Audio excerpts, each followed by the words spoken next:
오늘은 사도행전 22장 1절부터 16절까지 함께 하도록 하겠습니다. 21절에는 이제 바울이 체포당해가지고 유대인들에게 죽임을 당할 수 있는 위기에 처해 있을 때 이제 건짐을 받은 거죠.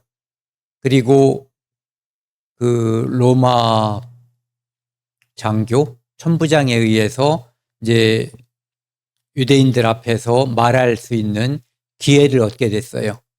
그래서 유대인들에게 자기를 미워해서 죽이려고 하는, 그리고 예전에 자기가 그 행동을 했었던, 예전에 자기가 바로 그 마음이었잖아요. 그들의 마음을, 그래서 바울은 사울 예전에 자기가 그 행동을 했기 때문에 그들이 지금 어떤 심정으로 자기를 미워하는지, 자기를 죽이고자 하는지 잘 알 거예요. 그래서 자기를 변호하고 그들에게 예수 그리스도를 소개함으로써 그들 동족들도 자신과 같은 과오에서 벗어나 예수 그리스도를 구주로 영접할 수 있는 그런 기회를 주고자 하는 거죠. 1절 보시면은요, 부형들아 이렇게 이야기하고 있어요. 이 말은 우리 이렇게 영화 같은 데 보면 레디스 앤드 젠틀맨 이렇게 하는 것처럼 통상적으로 유대인들이 군중들, 대중들 앞에서 이렇게 예의 바르게 처음 시작하는 인사말이라고 해요. 안녕하십니까? 이렇게, 우리는 보통 이렇게 안녕하십니까? 또는 식사하셨습니까? 이렇게 시작하는 것처럼 부형들아 이렇게 이야기하는 거죠. 내가 지금 여러분 앞에서 변명하는 말을 들으라.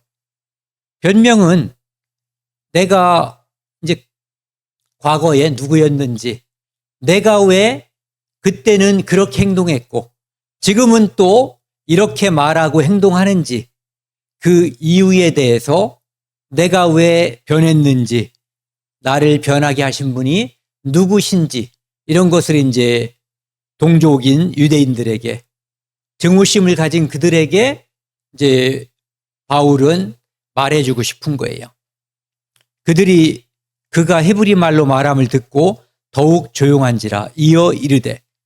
그러니까 이 당시에는 로마 식민지였고 공용어는 라틴어가 아니라, 히브리 말이 아니라 이제 여기 나와 있는 그들이 쓰는 말은 이제 헬라 말을 주로 쓰는 시절이란 말이에요. 우리가 일본말 쓰는 거하고는 약간 다르죠. 로마 식민지였기 때문에 어떻게 보면은 라틴 말이 공용어여야지 된단 말이에요. 그런데 로마는 헤브라이즘과 헬레니즘, 그러니까 나중에 그 헤브라이즘, 기독교에 의해서 로마가 점령되었고 문화적으로는 헬레니즘, 헬라 문화, 그러니까 그 중에서도 헬라 언어가 그 로마 전체를 지배했기 때문에 이제 바울의 입에서 히브리 말이 나올 거다라고 하는 것을 짐작하지 못했던 것 같아요. 그러니까 이제 히브리 말로 말하니까 말함을 듣고 더욱 조용한지라 이어 이르되, 이제 간증하는 거죠. 내가 누구였고 지금은 누구인지, 그리고 내가 왜 그렇게 변화되었는지를 말하는 거예요. 나는 유대인으로 길리기아 다소에서 났고, 고향, 이 다소, 길리기아 다소는 오늘날 튀르키예 남동쪽이죠. 거기서 태어나서 이성에서 자라. 태어나기는 다소에서 태어났지만, 그리고 나는 여러분과 똑같은 유대인이다 라고 말하는 거예요. 그리고 이성에서, 예루살렘에서 자랐다. 학자들이 일반적으로 이제 주장하는 게 유대인들은 13살을 성인으로 본대요. 그렇기 때문에 12살까지는 고향 다소에서 자랐을 것으로 추정하고, 성인으로 인정하는 13살부터 이제 예루살렘에 유학 보내줬을 것이다라고 짐작한다는 거죠. 정확한 근거는 나와 있는 게 없어요. 가말리엘 문화에서 우리 조상들의 율법에 엄한 교훈을 받았고, 가말리엘은 그 당시에 공회의 의장이었고, 그리고 이제 이 율법을 말하는 사람들, 사내들인 공회의 이제 의장이에요. 그 다음에 그 가장 뭐라 그럴까요? 가장 영향력 있고 존경받는 율법학자, 종교 지도자라고 볼 수가 있는 거죠. 그 다음에 지식으로도 인정받는 그 사람의 문화에서 공부했다. 그러니까 그분의 문화에서 공부했다는 말은 유대인 사이에서는 엘리트 중에 엘리트. 그리고 지금 그 사람들이 주장하는 유대인들이 가장 하나님 말씀에 입각해서 말하는 율법에 가장 정통한 사람이어야만 그 문화에서 공부할 수 있는 거라고 해요. 그래서 나는 그런 사람이었다라고 말하는 거죠. 그래서 우리 조상들의 율법에 엄한 교훈을 받았고, 그러니까 가말리엘 문화에서 공부했다는 거죠. 오늘 너희 모든 사람처럼 하나님께 대하여 열심히 있는 자라. 이렇게 말했지만 다른 곳에서는 너희들보다 나는 율법에 더 열심히였고 그런 사람이었다라고 하는 것을 강조해요. 그러니까 그랬던 내가 왜 이렇게 변화되었는가에 대해서 말하기 위해서 과거에 내가 어떤 사람이었는가를 말하고 있는 거죠. 그러니까 바울은 지금 내가 유대인으로서 정통성 있는 율법에 정통한 그런 사람이었다라고 하는 것을 말하고 있는 거죠. 여기 가말리엘이라는 사람을 이제 잠깐 소개하고 싶은데요. 그 사도행전 5장에 보면은 가말리엘이 이제 그 누구야? 베드로하고 사도들이 계속해서 예수님을 전파하니까 하지 말라고 하죠. 그런데도 사람의 말을 따르는 것보다 하나님 말씀을 따르는 것이 옳다라고 이야기하면서 지속적으로 말씀을 전하니까 이제 유대인들이 죽여버리려고 그러죠. 특히 이제 대제사장과 그 사두개인 계통의 사람들이. 그런데 이제 이 가말리엘은 바리새인이잖아요. 예수님을 죽일 때 바리새인과 사두개인들 함께 했지만 그들은 원래 함께 할 수 없는 사람들이에요. 생각이 다른 사람들이죠. 그런데 이 사람은 가말리엘의 율법교사로, 바리새인 가말리엘은 율법교사, 아까 그 사람 말하는 거예요. 모든 백성에게 존경받는 자라. 공회 중에 일어나 명하여 사도들을 잠깐 밖에 나가게 하고 말하되, 이 사람이 합리적이고 율법에 입각해서 행동하는 거예요. 이스라엘 사람들아, 너희가 이 사람들에 대하여 어떻게 하려는지 조심하라. 왜냐하면은 분명하게 죄가 있는지, 그 죄가 있다면 율법적으로 증명이 되는지, 율법을 어겼는지, 율법을 어겨야 죄가 되는 거잖아요. 그러니까 그것을 확인하기 전에 체벌하고 먼저 벌하는 것은 잘못됐다라고 하는 거죠. 그리고 그것이 하나님께로부터 왔다면 어떡할 거냐. 그러니까 기다려봐야지 된다라는 얘기를 하는 거예요. 38절은요. 이제 내가 너희에게 말하노니 이 사람들을 상관하지 말고 버려두라. 이 사상과 이 소행이, 즉 예수 그리스도를 말하고 전하는 그 일이 사람으로부터 났으면 무너질 것이요. 당연하죠. 이 땅에 수많은 종교들이, 철학 집단들이 생겨났지만 시간이 지나면서 다 무너졌어요. 그런데 만일 하나님께로부터 났으면 너희가 그들을 무너뜨릴 수 없겠고 도리어 하나님을 대적하는 자가 될까 하느라. 그러니까 조심하라. 그러니까 내버려 두면 가부간에 판가름 날 거니까 율법에 어긋나게 죄짓지 말라고 하는 합리적인 이야기를 하는 사람이었던 거죠. 그 다음에 그 다음 절을 보시면은요. 4절이요. 내가 이 돌을 박해하여 이 도라고 하는 것은 예수 그리스도가 메시아라고 하는 것. 그분이 죽어서 우리의 모든 죄를 담당하고 죽으셨고 그분이 부활하고 승천해서 재림할 것까지 전하는 거죠. 이 돌을 박해하여 예전엔 자기가 그런 사람이었다는 거예요. 사람을 죽이기까지 하고 남녀를 결박하여 옥에 넘겨놓으니 이에 대제사장과 모든 장로들이 내 증인이라. 왜? 그 사람들에게 서류 받아가지고 수행했던 사람이니까 그 사람들이 내가 그 사람 시켜서 그 짓을 하게 한 거야. 그들은 증인인 거죠. 그 일에. 그러니까 나는 예전에 그런 사람이었는데 이제 내가 왜 지금은 내가 박해하던 그 말씀을 전하는가에 대해서 이야기하려고 하는 거예요. 또 내가 그들에게서 다메섹 형제들에게 가는 공문을 받아가지고 거기 있는 자들도 결박하여 예루살렘으로 끌어다가 형벌받게 하려고 가더니 이제 이게 사도행전 9장에 나와 있는 그 말씀을 간증으로 하는 거예요.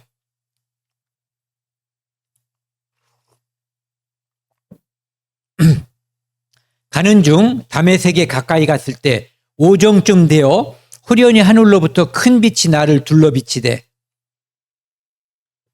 갑자기 빛이 확 내려왔고 사울은 고꾸라졌어요. 내가 땅에 엎드러져 들으니 소리 있어 이르되 사울아 사울아 네가 왜 나를 박해하느냐 하시거늘 내가 대답하되 주님 누구시니이까 하니 이르되 나는 네가 박해하는 나사렛 예수라 하시더라. 박해를 받은 것은 사람이었는데 예수 믿는 사람들이 박해를 당한 거죠. 그러니까 예수 그리스도의 영을 가진 사람들, 성령을 가진 사람들이 사울에 의해서 박해를 받았기 때문에 예수님은 너는 나를 박해했다. 네가 내 안에, 내가 그 안에 함께하는 거기 때문에 실상 사울이 박해한 것은 예수 그리스도를 박해했다라고 말할 수도 있는 거죠. 사울은 왜 또는 유대인들은 왜 그러면은 예수 그리스도를 믿지 못했을까? 우리는 이제 다 아는 내용인데요. 신명기 21장에 보면은 그 어떤 사람이 죽거든 나무에 죽일 때 이제 매단단 말이에요. 중재인 경우에 매다는 거예요.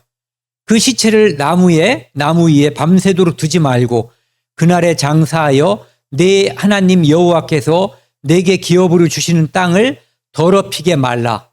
여기 같이 읽겠습니다. 파란 글씨요. 나무에 달린 자는 하나님께 저주를 받았습니다. 예수님은 어떻게 죽었어요? 십자가에서 나무에 달려서 십자가 처형을 당했어요. 그러니까 유대인들은 예수는 메시아가 될 수 없다.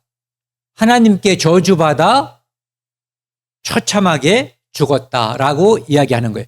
율법을 어기다가 하나님께 처형받았다. 이렇게 얘기하는 거죠. 저주를 받은 건 맞아요.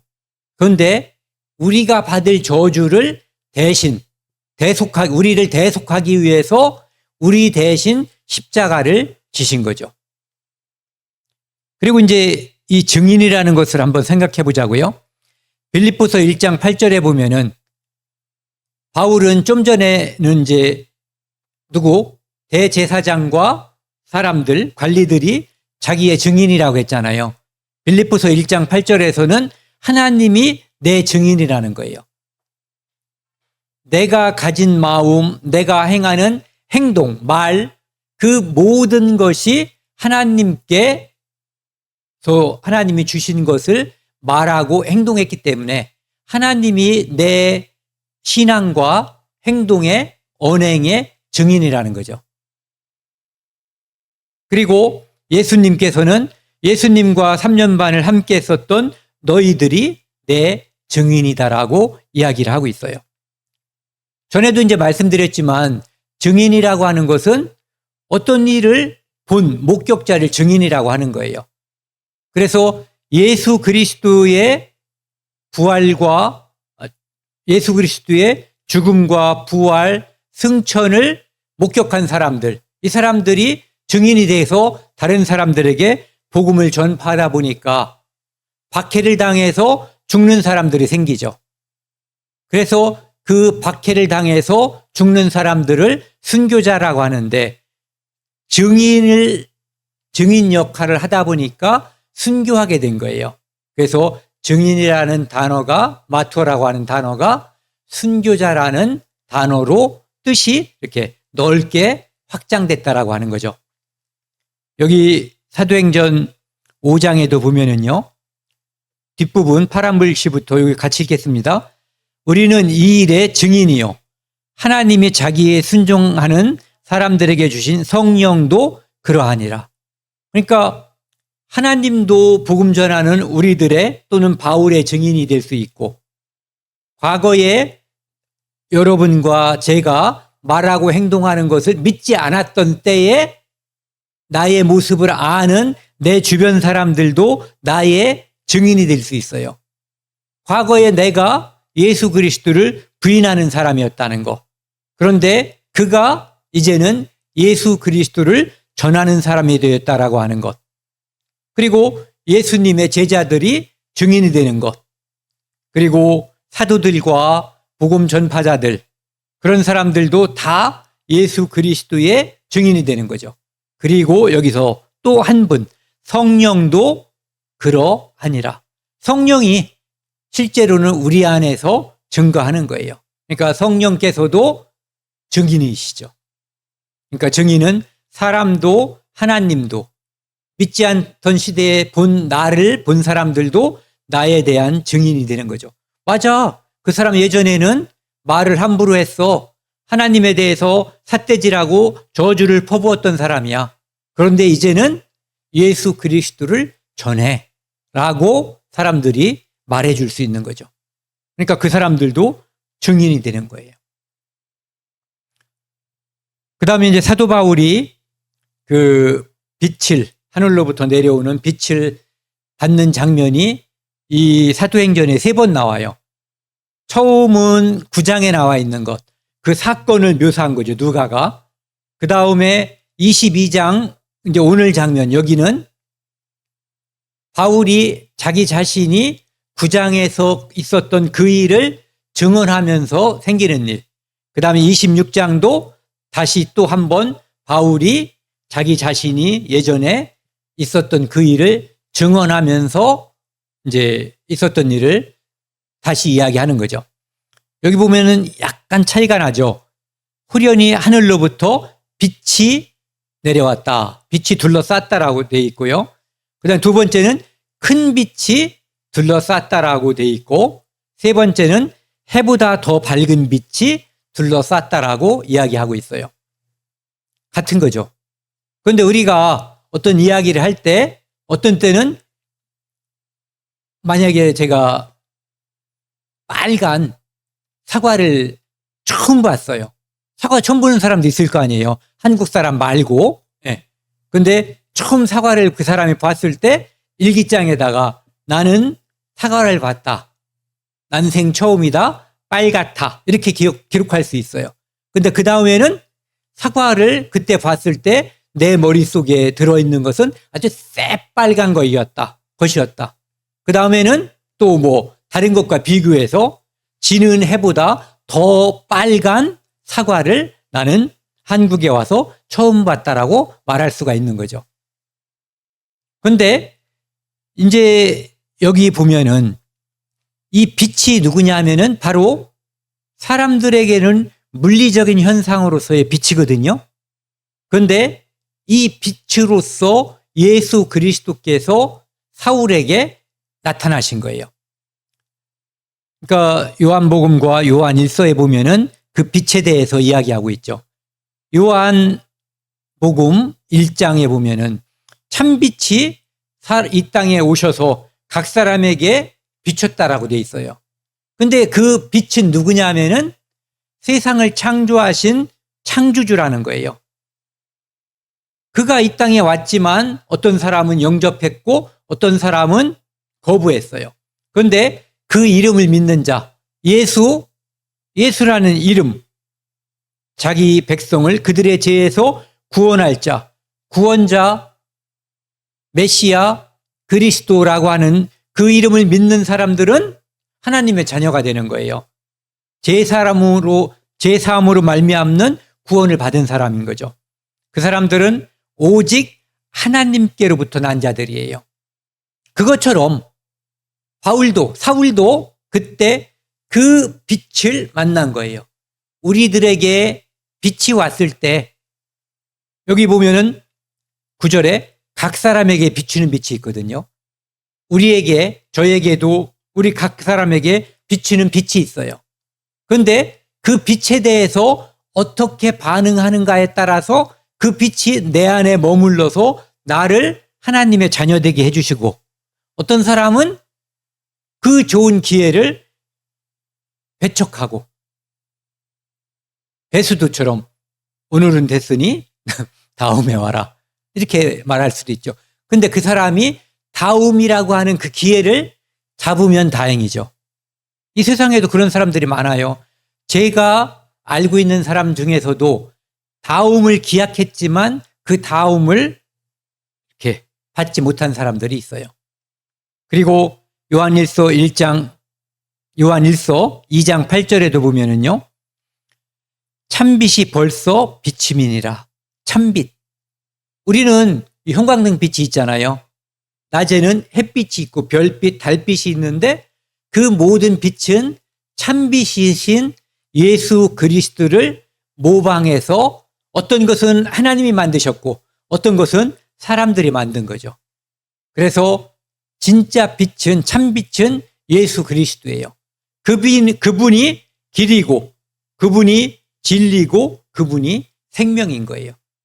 그 길을, 그 진리를, 그 생명을 사울이 다메섹 도상에서 그날 만나서, 이제는 좀 전에는 예수 믿는 사람들을 잡으러 가는 사람이었는데 이제는 예수 그리스도를 전파하는 사람이 된 거죠. 누가 이제 이렇게 그림을 그렸어요. 잡으러 가다가 그 빛을 만났고 고꾸라졌죠. 저도 그렇고 여러분들도 참빛이신 예수 그리스도를 만남으로써 현상적으로 이 땅에 확 고꾸라지진 않았지만 우리 개인에게 있어서 BC와 AD, 과거에 믿지 않던 시대의 나, 이제 예수 그리스도를 구주로 믿는 나, 그러니까 과거와 단절된, 과거를 고꾸라뜨리고 이제 새 사람이 된 내가 존재하는 거예요.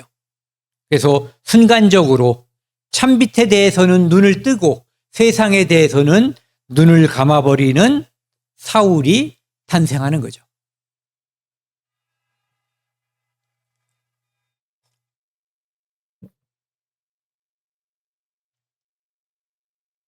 여기 보시면 나와 함께 있는 사람들도 빛은 보면서도 나에게 말씀하시는 이의 소리는 듣지 못하더라.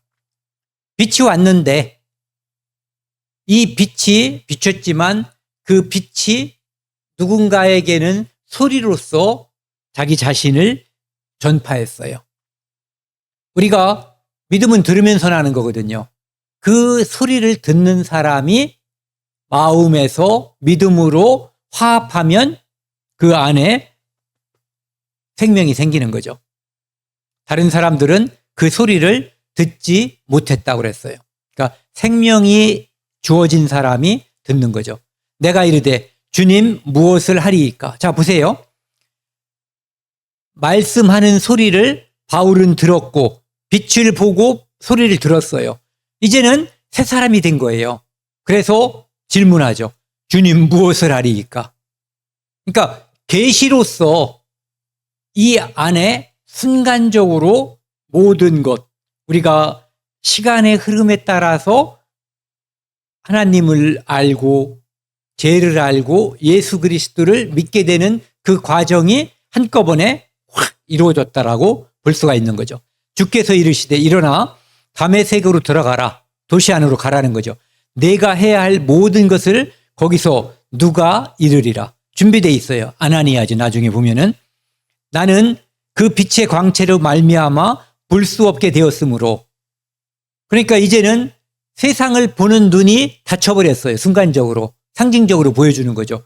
이젠 누구를 봤어요? 예수 그리스도를 보는 눈은 뜨인 거예요. 그전에는 예수 그리스도를 보는 눈은 닫혔었고 세상을 보는 눈은 열려 있었죠. 나와 함께 있는 사람들의 손에 이끌려 다마색으로 들어갔다라고 돼 있어요. 그때 그 사건을 갈라디아 1장에서 바울은 이렇게 말해요. 형제들아, 내가 너희에게 알게 하노니 내가 전한 복음은 사람에 따라 뜻을 따라 된 것이 아니니라. 이는 내가 사람에게서 받은 것도 아니요. 우리는 사람에게 받았어요. 누군가가 저에게 이 성경을 매개로 해서 성경을 가르쳐 줬어요. 그래서 저는 믿음이 생겼거든요. 근거는 성경이지만 사람이 저에게 안내를 했어요. 그런데 사울은 하나님 예수 그리스도가 직접 계시로 여기 보시면은요. 내가 사람에게서 받은 것도 아니요 배운 것도 아니요. 노란 거 같이 읽겠습니다. 오직 예수 그리스도의 계시로 말미암은 것이라. 우리는 사람의 안내에 따라서 하나님의 말씀의 계시를 받아서 이 안에 생명이 이루어졌어요. 그런데 바울은 그 사람이라고 하는 매개체가 생략되고 예수 그리스도가 직접 직통 계시에 의해서 믿음을 주신 거예요. 생명을 주시고 그 길을 안내해 주신 거예요. 그러니까 특별한 사도죠. 그러니까 사도는 사도인데 다른 사람들처럼 함께 3년 반을 공생애를 함께 한 그런 사도는 아니에요. 그리고 갈라디아서 2장 16절에 보면은 바울이 예전에는 바울은 어떤 사람이었냐면은 율법의 의로는 흠이 없다라고 자기 자신을 소개하기도 해요. 왜냐하면은 그는 율법을 다 지킬 수 있다라고 예전에 과거의 자기를 생각하는 거예요. 지금 자기를 말하는 것이 아니라. 그래서 이렇게 말하죠. 사람이 의롭게 되는 것은 율법의 행위로 말미암은 것이 아니요. 지금 바울을 고발하는 그 사람들은 의롭게 되는 것이 율법을 지켜서 율법의 행위에 의해서 된다라고 생각하는 사람들이에요. 그래서 율법을 소홀하게 여긴다라고 율법을 지키지 말아야 된다라고 바울은 말하지 않았단 말이에요. 그런데도 불구하고 그렇다라고 오해하고 바울을 지금 공격하는 거거든요. 그런데 구원받는 데는 율법으로 안 된다고 하는 것은 분명한 거예요. 율법의 행위로 말미암은 것이 아니요. 의롭게 되는 거. 구원받는 것은 율법 지켜서 안 된다 이거죠. 오직 예수 그리스도를 믿음으로 말미암는 줄 알므로 우리도 그리스도 예수를 믿나니 이는 우리가 같이 읽겠습니다. 율법의 행위로서가 아니고 그리스도를 믿음으로써 의롭다함을 얻으려 함이라. 율법의 행위로서는 의롭다함을 얻을 육체가 없느니라. 그리고 로마서 3장에서는 율법으로는 죄를 깨달음이니라. 죄를 깨달은 사람은 하나님께 매달려요. 살려달라고. 불쌍히 여겨달라고.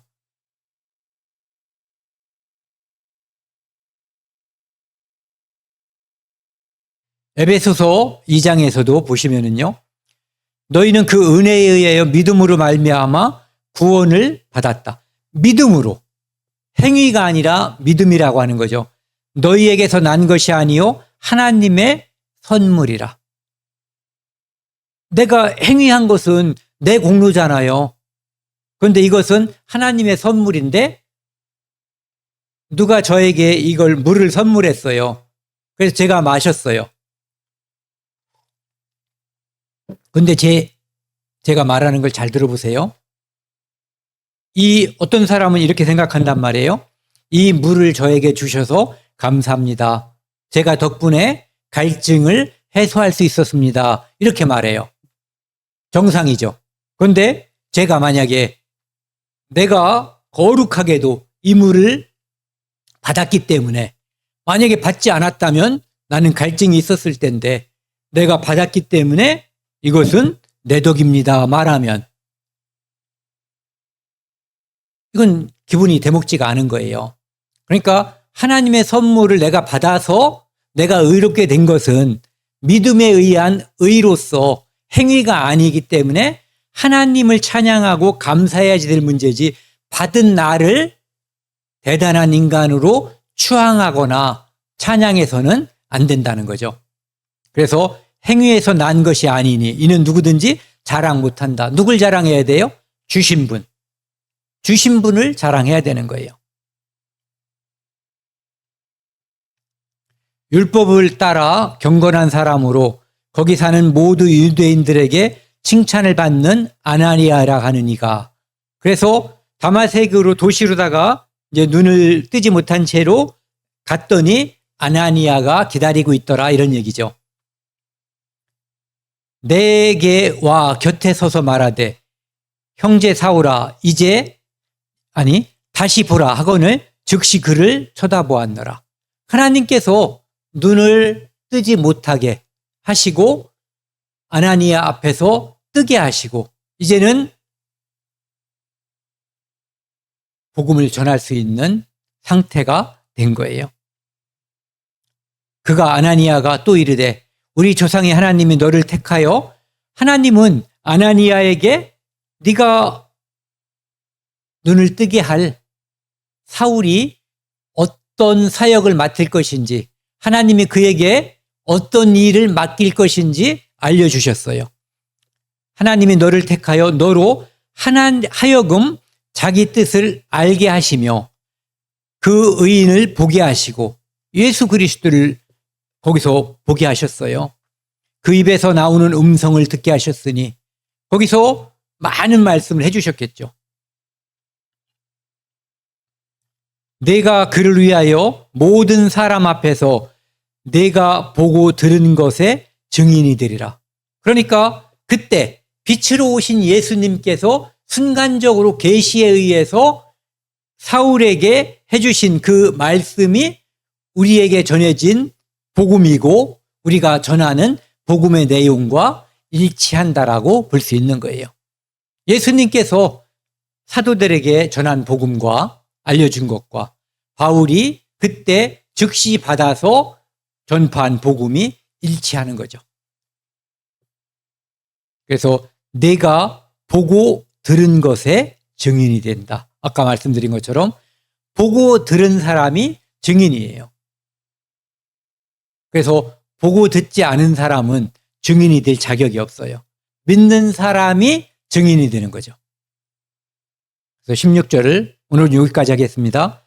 이제는 왜 주저하느냐? 일어나 주의 이름을 불러 세례를 받고 너의 죄를 씻으라 하더라. 그래서 사람들은 사도 바울이 사울이 언제 구원을 받았는가에 대해서 이야기를 하는데 대부분은 그때 빛으로 비춰지고 내가 무엇을 하리까 그 직전에 이제 예수 그리스도를 만나잖아요. 아까 계시를 받았다고 하는 그 장면을 이야기할 때 그때 이제 사도 바울이 예수 그리스도를 믿게 됐을 것이다라고 일반적으로 이야기하고 그냥 여기까지가 하나의 일련의 과정으로 이제 세팅되어 있다라고 이야기하는 거죠. 그래서 믿은 다음에 예수 그리스도의 이름을 부르고 세례도 받고 너의 죄를 씻으라. 이거 여기까지가 하나의 과정이다. 한 세트다. 이런 얘기를 하는 거예요. 오늘은 여기까지 하고요. 그다음에 다음 시간에는 이제 바울이 계속해서 증언을 하니까 더 이상 참을성을 발휘하지 못하고 유대인들이 이제 바울을 또다시 죽이려고 하고 그것을 막아서게 되고 나중에 이제 공회를 소집해가지고 공회 앞에서 다시 바울이 자기 자신을 변론하는 장면이 나오죠. 그것은 이제 다음에 하겠습니다. 오늘은 여기까지 하겠습니다.